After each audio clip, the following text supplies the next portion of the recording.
Welcome to Byte-Sized Tech. It's where we try to take all this crazy tech news that's happening every week and kind of boil it down, Absolutely. And make it fun, make it make sense for everyone who is maybe not reading every single article out there. Right. But still wants to kind of know what's going on. Keep up. What are the big things happening this week? Yeah. And there is a lot this week, I feel like. Oh, there is. Every week there is. There's always a lot. This week especially. I know. And we've got some wild stuff. We've got new phone stuff. Oh, yeah. Always have new phone stuff. Always. AI is, I feel like, getting smarter and maybe a little too self-aware. A little bit creepy. Just a little bit, yeah. And we even have like a Hollywood story. Oh. That honestly feels like it could be like a Netflix documentary already. Oh, wow. Yeah, so ready to get into it. Let's do it. Okay, so I think most people listening probably have a smartphone, right? I would guess. Safe bet. Safe bet. Yeah, so let's start there. Google just came out with their Pixel 9a, and I'm looking at pictures of this thing, and it looks really different. Yeah, they did a pretty big design overhaul this time around. Like from the last one? Yeah, from the previous Pixel A series phones. Okay. So the curved back is gone completely flat back now. Oh, wow. So that whole like kind of camera bump thing that they had going on. Yeah, the visor look is gone. It's gone. God. Yeah. What do you think? I kind of like it, actually. Yeah.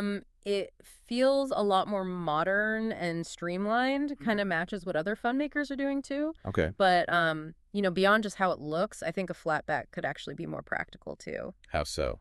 Well, when you sit the phone down on a table, it won't wobble around as much. Oh, that's true. I've definitely experienced that with curved phones. Yes. It's a small thing, but it can be annoying. Yeah. And it seems like a lot of companies are moving away from that curved back thing anyway. Yeah. It's not as popular as it used to be. It's interesting that Google's kind of following that trend, though, because the Pixel always had that kind of distinctive look with the bump. Right. It was kind of their signature. Yeah. So it's interesting to see them shift gears like this. So besides looking different, this new screen also sounds like it's a serious upgrade. Oh, yeah. They're calling it the Actua display. Okay. It's 6.3 inches Nice. with a resolution of 1080 by 2424. Okay. I don't know what any of that means, but it sounds good. Basically, it's going to be a really sharp and clear display. Okay. And the refresh rate is 120 hertz. What is refresh rate? It's how many times the screen updates per second. So okay. the higher the number, the smoother everything looks, especially like when you're scrolling or playing games. Gotcha. Okay. And get this, the brightness can go up to 2700 nits. It sounds like a lot of nits. It is. It's incredibly bright, which is great if you're using your phone outside on a sunny day. Well, that's smart. You'll actually be able to see what's on the screen. Okay, that makes sense. Yeah, so all in all, it seems like Google is really trying to give you a premium visual experience, even though this is supposed to be their more affordable phone. Well, speaking of affordable, it's still starting at $499. That's right. Which is pretty good. Yeah, for all those features, that's a competitive price. Especially for all the features, yeah. And it's using their Google Tensor G4 chip, which is their own in-house processor. Okay, so this is like Google making their own brains for the phone. Exactly, yeah. They're not relying on Qualcomm or anyone else. That's pretty cool. Yeah, gives them a lot more control over the performance and features. And I'm seeing some nice color options, too. Oh, yeah. Peony Iris, Porcelain, and Obsidian. Yeah, they're going for some more sophisticated names this time around. That's good. Yeah, none of that, like, cosmic gray or whatever. Right, exactly. Okay, but here's the thing that really caught my eye about this phone. They're saying the battery can last for 30 hours. Wow. And over 100 hours if you use their extreme battery saver mode. Yeah, I saw that too. Is that even possible? It's a bold claim, for sure. It's a lot of hours. It is. I'm guessing that 100-hour figure is based on very minimal usage, like just checking the time, maybe a few texts. Okay, yeah, that makes sense. But even if it's half that in real-world use, that's still amazing. Yeah. I mean, imagine not having to worry about charging your phone for like 2 whole days. That would be pretty life-changing. It would. For me, at least. I think for a lot of people. Okay, so let's talk cameras because, that's a big deal for a lot of people when they're choosing a phone. Absolutely. So this one's got a 13-megapixel ultra-wide lens and a 48-megapixel main camera. Solid specs. What does all that mean? Well, basically, you'll be able to take really nice high-resolution photos. Okay, good. The ultra-wide lens is great for capturing more of a scene like landscapes or group shots. Nice. And the main camera should perform well in a variety of lighting conditions. Okay. Sounds good. But here's something cool that they've added to this phone. It's the first Pixel A series phone to have macro focus. What is macro focus? It lets you get really close up to your subject and still take a sharp picture. Like super close. Yeah, like really close. So you can capture tiny details that you wouldn't normally see. Go. It's great for things like flowers, insects, textures, all that kind of stuff. That's actually really cool. Yeah, it's usually a feature you only find on more expensive phones. Oh, so this is like a premium feature that they've brought down to more affordable phone. It's a smart move, I think. Yeah, that's cool. Yeah. Okay, so we've been talking about, kind of sleek new tech and shiny phones. Right. But let's talk about something a little bit different, something that's making waves in Hollywood. Okay. So there's this writer-director, Carl Eric Rinch, and he's been arrested for allegedly swindling $11 million from Netflix. Yeah, I read about that. $11 million. Like how... It's a crazy story. How do you even start to do that? So apparently Netflix gave him this money to develop a new sci-fi show. Okay. But instead of, actually using it for production costs like he was supposed to, Right. the authorities are saying that he spent a lot of it on himself. Oh, no. Yeah, not exactly what Netflix had in mind, I'm sure. So what did he spend it on, like vacations? Well, it wasn't just vacations. Oh. We're talking cryptocurrency investments. Oh, boy. He bought a couple of Rolls Royces. A couple? Yeah, as in more than one. Okay. And a Ferrari. Wow. Okay, so not even trying to hide it? It doesn't seem like it. Not subtle at all. It's like something straight out of a movie. Right. It's almost too unbelievable. Yeah, it's kind of wild. But, I mean, beyond the crazy spending, what do you think this says about the streaming world right now? Well, I think it definitely shows how much money is flowing through these streaming services Right. and the kind of risks they're willing to take on new content. But it also raises questions about oversight and accountability, Right. How could someone allegedly siphon off millions of dollars without anyone noticing? Yeah, that's a good point. And to make it even crazier, there are reports that he used some of the profits from his investments to hire lawyers. Wait, what? Yeah, to sue Netflix for even more money. You're kidding? Nope. That's unbelievable. I know, it's a whole other level of audacity. You really? It's like a movie plot gone wrong. Exactly. It's like he was living in his own sci-fi world. Yeah. Okay, so let's maybe shift gears to something a little less scandalous. Sure. Okay. Sounds good. So Aventon, the company that makes those electric bikes, those, Yeah. they're everywhere these days. They are. Well, they just announced something called the Smart ACU. The what? The Smart ACU, it stands for Aventon's Control Unit. Okay. It's basically like they're adding a whole bunch of smarts to their bikes. Interesting. So what can it do? So a bunch of stuff.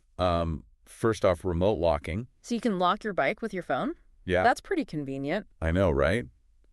No more fumbling with keys. Especially if you're someone who's always losing their keys. Exactly. Yeah. There's also GPS tracking. Oh, that's a good idea for an e-bike. I mean, they can be pretty expensive. They are. So knowing where yours is at all times is a good thing. Definitely. Especially if it gets stolen. Yeah, you can track it down. Hopefully. They also have this thing called geofencing. Geofencing. Yeah, so you can set up like a virtual boundary around your bike. Okay. And if it moves outside of that area, you'll get an alert on your phone. Oh, that's cool. Right. Yeah, like if someone tries to take it. Exactly. Yeah. Yeah. And there's even keyless battery access. So no more carrying around a separate key for the battery? Nope. It's all controlled through your phone. That's pretty slick. And you can even customize how the bike rides. Oh, really? Yeah, like you can adjust the power output and the responsiveness. That's pretty neat. Right. Yeah, it makes it feel more personalized. Yeah.